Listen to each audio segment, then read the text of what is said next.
तो hello everyone, आप सब कैसे हैं? मेरी उम्मीद है कि आप लोग एकदम अच्छा होंगे, एकदम बेहतरीन और जिंदाबाद होंगे मेरे दोस्त।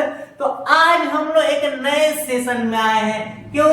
क्योंकि क्लास नंबर हम लोग का सेकंड होने वाली है। क्यों? क्योंकि जो फर्स्ट चैप्टर एनालॉजी सादृश्यता था उसको हम लोग खत्म कर दिए एकदम अच्छे से। क्लियर मेरे भाई? अब हम लोग क्या पढ़ने वाले हैं आज? क्लास नंबर सेकंड यानी कि चैप्टर सेकंड बोले तो इसमें क्या पढ़ना है?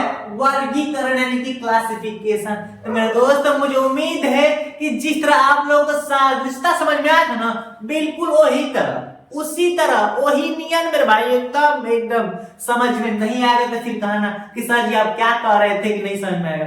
बिल्कुल आएगा मेरे भाई, बिल्कुल ही आएगा, कुछ भी नहीं रहेगा जो नहीं आएगा, कंफर्म। तो ज्यादा समय नहीं लेते हैं, जितने लोग सेशन को देख रहे हैं केवल शेयर कर दो और कुछ मत करो, ज्यादा कुछ काबे नहीं करेंगे, बस मेरी मेहनत के लिए शेयर कर दो ताकि जो चीजें है ना ये सभी के लिए मिले। क्लियर? तो ज्यादा समय नहीं लेते हैं, टॉपिक स्टार्ट ही करते हैं क्योंकि हम लोग का काम ही यही हमारा पढ़ाना और आप सबको पढ़ना है कि नहीं। बहुत बढ़िया विपत है ना। तो कहाँ है वर्गीकरण? ध्यान समझना, लिखा है वर्गीकरण, आप लोग को बताया गया है क्या नहीं पता ना, हम सुनो बता रहे। वर्गीकरण का मतलब बताया गया है कि अलग अलग करना। पहली बात तो ये रीजनिंग का चैप्टर आप लोगों को पता है। तो एक चीज, वर्गीकरण को हम कई नाम से जानते हैं। पहला विजातीय बोलते हैं इसको, विजातीय भी बोलते हैं। दूसरी बात इसको हम लोग बोलते हैं विषम, क्या जी? विषम पहचानना। ठीक। तीसरा बोलते हैं असंगत। ठीक है, असंगत यानी कि कहने का मतलब हम लोग वर्गीकरण ही नहीं जानते। समझ में कि नहीं? इसको विजातीय भी बोलते हैं, विषम पहचानना भी बोलते हैं और असंगत भी बोलते हैं। अच्छा देखो ध्यान से, सम का मतलब सभी तीनों का यानी कि चारों का लेकर सेंस एक ही चीज का ला। देखो असंगत यानी कहने का मतलब इसमें ये होती है ना इस सवाल में कि चार ऑप्शन होते हैं जिनमें से तीन ऐसे होंगे जो सेम कैटेगरी के होंगे, एक अलग हुआ। अब आप लोग सोच रहे हैं सर जी गुरुजी एक एग्जांपल देकर समझा दीजिए। समझा दे, देखना ध्यान से, इन्हें फर्क बता दें। विजातीय का मतलब जो बिना जात का होगा यानी कि अलग जात की। विषम पहचानना यानी कि अलग, विषम का मतलब होता है अलग पहचानना। असंगत का मतलब जो संगति ना उसकी अलग संगति हो। वर्गीकरण का मतलब होता है अलग करना। तो जैसे सपोज एग्जाम्पल लेते हैं, एक एग्जाम्पल लेते हैं जिसे बोल दिए हम, क्या हम बोल दिए कि copy, copy first option, second लिख दिए कलम, थर्ड लिख दिए स्याही, स्याही, और फोर्थ वाला लिख दिए हम क्या लिख दिए? Pencil, pencil. तो कहोगे कि भैया इसका आंसर तो कॉपी होगा, आप लोग का अभी भी नहीं क्यों कहें? क्यों? ये अभी बताए हैं कि कलम, स्याही, पेंसिल और कॉपी चारों शब्द दिया गया है ना, इन शब्द में एक चीज है हम लोग को बताया गया, वर्गीकरण। और वर्गीकरण का मतलब होता है कि अलग करना। अब अलग करना का मतलब क्या अलग करना? यही कि चार ऑप्शन दिया रहेगा, उसमें तीन ऐसे होंगे जो सेम कैटेगरी के होंगे, सेम, और एक अलग होगा। जैसे बोल दिए आलू, अच्छा छोड़ो उसको, यही देख लो, कॉपी लिखा, उस पर लिखा जाता है, कलम भी लिखने का काम करती है, स्याही भी लिखने का काम करती है और पेंसिल भी क्या करती है? लिखने का काम करती है। ये तीनों लिखने का काम करती है यानी कि एक जाति का है, और ये लिखने का नहीं, ससुराल लिखवाने का काम करता है कि लिखवाने का अपने पर। तो अब बताओ ये तीनों एक तरह के हैं कि एक अलग हो गया? तो यही होता वर्गीकरण, यानी कि असंगत जिसका संगत नहीं था, क्या इन तीनों के साथ जिसका संगत था नहीं, इसलिए असंगत की कैटेगरी में आ गया। फिर वही विषम पहचान, तीन को एक तरह के थे और चौथा अलग था। समझ में आ गया? सेम उसी प्रकार विजातीय यानी कि बिना जात का अलगा।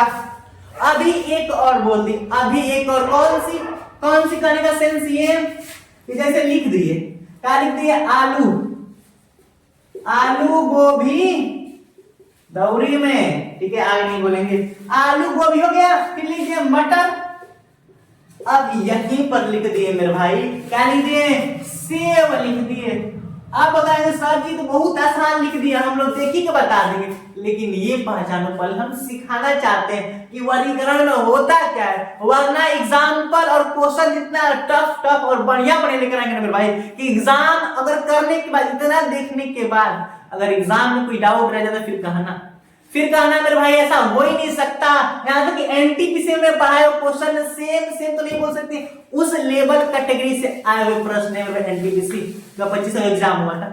क्लियर? तो ध्यान देना, आलू गोभी मटर सेव है कि नहीं? तो ये बताओ, आलू भी सब्जी में आती है, गोभी भी सब्जी में आती है, मटर भी सब्जी में आती है, लेकिन सेव किस में आता है? फल में आता है। तो ये तीनों हम लोग का सब्जी में आती है, लेकिन ये किस में आता है? फल में आता है। अलग हो गया कि नहीं? तो सेम मानेंगे हम मेरे भाई। उसको भी रीजनिंग समझाएंगे जिनको कुछ नहीं आता है, जिनको थोड़ा सा भी नहीं आता उनको रीजनिंग समझाएंगे। ऐसा नहीं हो कि आपको रीजनिंग नहीं आएगा तो ये तो समझ में आ गया कि हाँ गुरुजी क्या गेम है।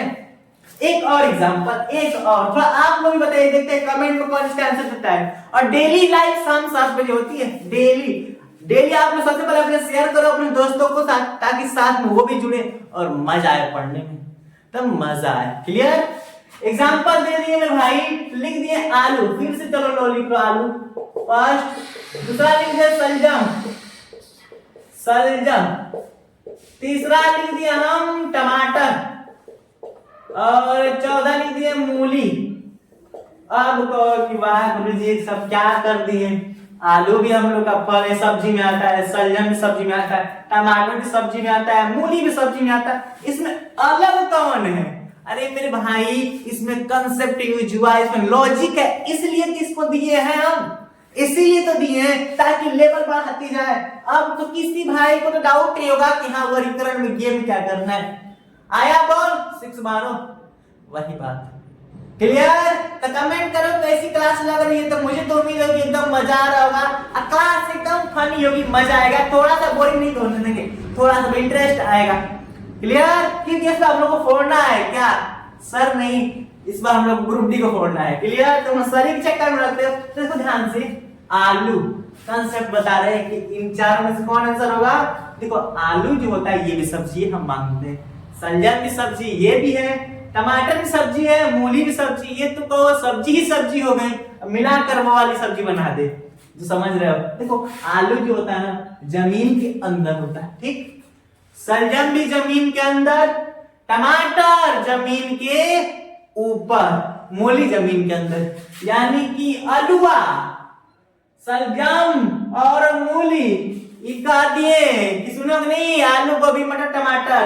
तो ये देखो आलू जो है, सलजम मूली ये तीनों नीचे होते हैं, जमीन के नीचे होते हैं। और ये टमाटरवा क्या जी, ये टमाटरवा बहुत उबड़ खुबड़ आदमी कहता है कि हम जमीन के अंदर ना रहेंगे, ये ऊपर लटक जाता है। क्लियर? तो हम आंसर कौन मारेंगे? थर्ड वाला, सॉरी क्या जी, थर्ड वाला मारेंगे। क्यों? क्योंकि तीनों सेम है, ये चौथा अलग, तीसरा अलग है। क्यों? क्योंकि जमीन के अंदर हुई, जमीन के ऊपर हो गया, तो गलत बात हो गई कि नहीं? ऐसा अन्याय भी करता है नहीं ना? तो समझ गए कि हाँ थर्ड वाला होगा। तो क्या हम लोग को इतना समझे, कोई डाउट? एक बार रिवीजन कर दे रहे हैं कि मेरे भाई आज का सेशन एकदम नया है, और जितने लोग अभी जुड़े हैं वो देखें ध्यान से। क्या है कि इस सेशन में हम लोग पढ़ेंगे वर्गीकरण यानी कि क्लासिफिकेशन। वर्गीकरण का मतलब होता है छांटना, अलग अलग छांटना यानी कि अलग अलग। इस वर्गीकरण को कहीं विजातीय भी बोला जाता है, कहीं विषम पहचानना, कहीं असंगत बोला जाता है। कहने का मतलब इन चारों का मतलब ये है ना कि अलग को निकाल के फेंक दो। क्या जी? अलग को निकाल कर फेंक दो। जिस प्रकार तुम्हारी मम्मी या हमारी भी मम्मी क्या करती है, जब चावल लेती है थाली में तो देखती है कि पत्थर ईंटा है छोटे छोटे, उसको निकाल कर फेंक देती है, वर्गीकरण कर देती है कि नहीं? तो देखती है कि चावल की कैटेगरी का नहीं है, इससे थोड़ा बहुत दिक्कत करे तो उठाकर फेंक देंगे बाहर। ठीक है? तुम्हारी मम्मी करती है ना? हाँ हमें पता है, हमारी भी करती है, इसलिए पता है। ठीक, तो समझ में आ गया कि हाँ इसमें यही है कि 3 ऐसे होंगे जो सेम कैटेगरी के होंगे, एक अलग हुआ। अब तो पक्का ही किसी को दिक्कत नहीं होगा, नहीं ना? ठीक, तो अब थोड़ा आगे बढ़ते हैं, तो चलिए देखिए। तो अब हम लोग बेहतरीन एग्जाम्पल की चर्चा करते हैं। एग्जाम्पल की बात हो रही थी ना, देखो अब एग्जाम्पल बेहतरीन लाए हैं, और ये तो प्रीवियस ईयर के हैं, देख लो ध्यान से। है कि नहीं? किसके है? प्रीवियस के। पहले देखो ध्यान से, पहला उदाहरण समझ गए कि वर्गीकरण क्या करना है, इन चार तीनों का वर्गीकरण करना है। तो वर्गीकरण में क्या करना है, हम लोग को यही देखना है कि तीन हो क्या जी, तीन हो कि चार ऑप्शन दिए रहेंगे, है ना? 5 मान देता है कि देता है, तो 4 ऑप्शन दिए रहेंगे जिसमें 3 एक कैटेगरी के होंगे, लेकिन एगो अलग होगा। उसी अलग को हम लोग को खींच के बाहर निकाल फेंक देना है। क्लियर? तो क्या है देखना ध्यान से। फर्स्ट ऑप्शन है टेबल, कुर्सी, टेबल क्लॉथ और डाइनिंग। ध्यान देना, कितने ऑप्शन है? 4 ऑप्शन, टेबल, कुर्सी, टेबल क्लॉथ, डाइनिंग। अब बात आई कि सर जी कहने का सेंस, टेबल ठीक है फर्नीचर में आएगा, कुर्सी भी ठीक है फर्नीचर में आएगा, टेबल क्लॉथ भी ठीक है, ये सब तीनों फॉर्च्यूनर में आता है। फॉर्च्यूनर नहीं, फर्नीचर, सॉरी। डाइनिंग का मतलब जानते हो क्या होता है? डाइनिंग टेबल, डाइनिंग टेबल तक हो गया वो टेबल, लेकिन डाइनिंग मतलब भोजन करना, भोजन करना। तो ये बताओ, ये तीनों जो है, ये जो तीनों, ये हम लोग का फर्नीचर के अंदर आएंगे, लेकिन ये डाइनिंग क्या है? ये भोजन के अंदर, इसका मतलब है कुछ और ही है कि नहीं? सबसे अलग डाइनिंग है ना हुआ जी, तो इसे को मार देंगे ऑप्शन 4। क्लियर? आई बात नहीं समझ में? आपको उदाहरण नंबर 2 दिया है कि बीरबल, अकबर की राज में बात कर दिए। देखो, बीरबल, अब्दुल फजल, फैज अहमद, तानसेन। ये पता है कि तानसेन बहुत बढ़िया सिंगर थे, नवरत्न माने जाते थे, नवरत्नों में। तो देखो ध्यान से, एक ये जो फैज अहमद है ना, ये जीएस में थोड़ा पता रहनी चाहिए, तो इतिहास जिनको पता है वही कर पाएंगे, क्योंकि आप लोग बता दें कि वर्गीकरण और सादृश्यता में जीएस की जानकारी होना बहुत जरूरी है। तो देखो ध्यान से, ये बीरबल भी नवरत्नों में माने जाते थे, अब्दुल फजल भी मेन थे, तानसेन भी नवरत्नों में माने जाते थे, लेकिन फैज अहमद शायर थे। क्या जी? शायर थे। ध्यान देना, तो ये तीनों नवरत्नों के अंदर आते थे। फैज अहमद क्या थे? शायर थे, शायराना अंदाज में बोलते थे। सबसे अलग कौन हुआ? फैज मैरिक, ऑप्शन नंबर 3 हुआ। क्लियर? तो ट्रिक मार देंगे। तो ये फर्स्ट और सेकंड तो समझ में आ गया, बेहतरीन है। देखो ध्यान से, RRB group D, RRC group D चल गया। क्लियर? अब तीसरा देखते हैं क्या है, बिलियर्ड। पहली बात का नाम ना सुनो बाबू मेरे भाई, ये गेम है, बिलियर्ड एक गेम आती है, ठीक है? फेंसिंग भी गेम आती है, ध्यान देना, ये थोड़ा अलग गेम है, जानलेवा गेम है ये। क्रिकेट और हॉकी तो दुनिया जानती है, तो घरों खेलते हो सब ना जी, कई लोग गिरमाची खेलते, अलग बात है। देखो, बिलियर्ड भी गेम होती है, हालांकि इंडोर आउटडोर नहीं। देखो ध्यान से, जो हॉकी है इसमें भी बाल का प्रयोग होता है, ध्यान देना। बॉल का मतलब बाल जो गेंद वाली होती है, क्रिकेट में भी बाल का प्रयोग होता है बॉल का, लेकिन फेंसिंग में तलवार का प्रयोग होता है, ठीक है? और बिलियर्ड में भी बाल का ही प्रयोग होता है। तो बिलियर्ड, क्रिकेट और हॉकी तीनों में बाल से खेला जाता है, बॉल के साथ, लेकिन फेंसिंग में तलवार के साथ खेला जाता है। इतना गलत बात है ना? बहुत जानलेवा गेम है, खेलना मत। तो अब बताओ, ये तीनों हम लोग सेम कैटेगरी के हैं, लेकिन ये फेंसिंग यानी कि तलवार वाली बात कितनी गलत है यार, कितनी गलत है। देख लो क्या जुर्म है हम लोगों के साथ। तो ये हम लोग पहला, दूसरा, तीसरा। देखो एग्जामिनर क्या कर रहा है ना, दिन पर दिन ऐसे, देखो ऐसे शब्द देगा ना कि जो हम सभी यानी कि आप लोग भी सुन नहीं रहेंगे। क्लियर? तो जनरल नॉलेज थोड़ा ज्यादा ध्यान देना, जनरल नॉलेज सादृश्यता और इकोनॉमिक प्रश्नों को सॉल्व करना है। बाकी तो सब देख लिया जाए, टेंशन नहीं लेने वाली है। यहाँ पर हर एक चीज का तोड़ मिलेगा रीजनिंग में, कि चीज, कुछ भी चीज ऐसा नहीं होगा जो बचेगा। क्लियर? तो यहां तक तो समझ में आ गई, 3 उदाहरण देख लिए, और थोड़ा चौथा उदाहरण की तरफ भी चले। तो अब हम लोग एग्जाम्पल नंबर 4 से शुरू करते हैं, और एकदम उसी अंदाज में जिस अंदाज में हम लोग थे। तो क्या है, देखना ध्यान से, बढ़िया क्वेश्चन है, 4 क्वेश्चन है, और इनके 7 को भाई 7 एग्जाम्पल कर लिया। अब तो कंसेप्ट यानी कि अब तो डाउट तो दूर ही हो गया होगा, एकदम मेरा उम्मीद है पूरा 100%। क्लियर? अब यही नहीं, अभी रुको कि 7 क्वेश्चन करने के बाद जो कल की क्लास में, यहीं तक इस क्लास में थिंकिंग कि हम लोग बस छोटी छोटी चीजें और अच्छे तरीके से सीखना है, जो एग्जाम ओरिएंटेड हो। क्लियर? इसके बाद की जो क्लास होगी ना, एकदम अच्छे से होगी मेरे भाई, और एकदम बेहतरीन अंदाज में ये कराने को बताएंगे। एग्जाम में प्रश्न आते किस तरह है, देखना ध्यान से। पहला है सरीसृप। क्या जी? सरीसृप है छिपकली, मगरमच्छ। अच्छा देखो ध्यान से, अच्छा, सरीसृप का मतलब होता है रेंगने वाला, तो रेंगने वाला छिपकली भी रेंगती है, ठीक है, मगरमच्छ भी रेंगता है, सांप भी रेंगता है, ठीक है, यानी कि ये सब जीव में आएंगे, जीव जीव जानते हैं, लेकिन ये सरीसृप कोई जीव नहीं है, ये सरीसृप एक कैटेगरी है जिस कैटेगरी में सब आते हैं। क्लियर? क्या मैं घर के लिए हूं ना, तो मैं घर बराबर है नहीं ना, घर पे मैं रहता हूँ, ठीक उसी प्रकार सांप, मगरमच्छ, छिपकली ये सारी सरीसृप के अंदर रहते हैं, क्या सारी सरीसृप हो जाते हैं? मैं घर के अंदर रहूंगा तो घर हो जाऊंगा?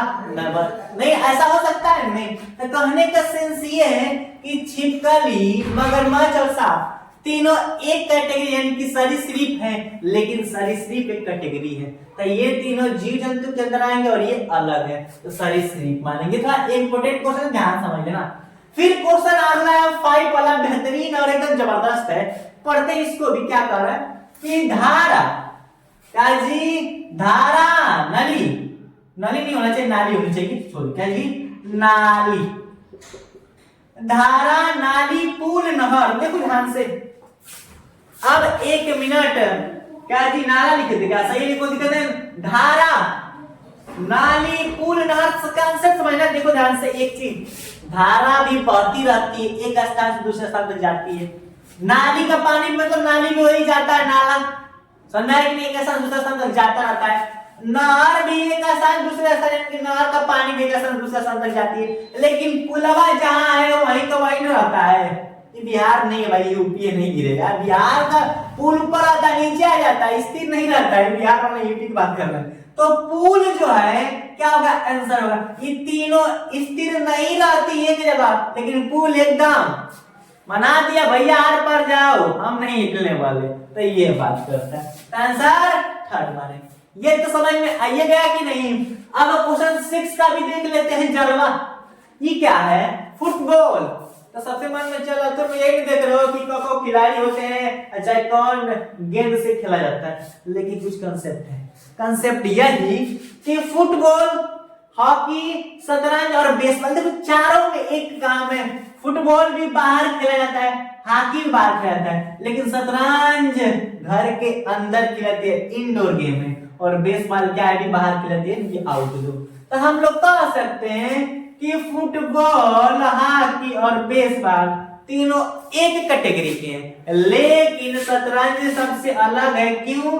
क्योंकि इसका 2 रीजन, फुटबॉल भी बॉल से खेली जाती है, हॉकी भी बॉल से खेली जाती है, बेसबॉल भी बॉल से खेली जाती है, लेकिन शतरंज नहीं खेला जाता है। इससे पहले ये आंसर हो गया।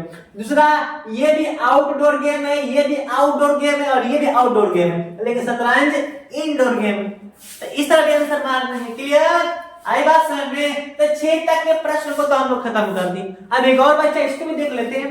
देखो एकदम जबरदस्त क्वेश्चन लग रहा है, हालांकि बहुत बढ़िया है। लिखा है बढ़ई, दर्जी, सुनार, अध्यापक। बहुत बढ़िया, देखना ध्यान से।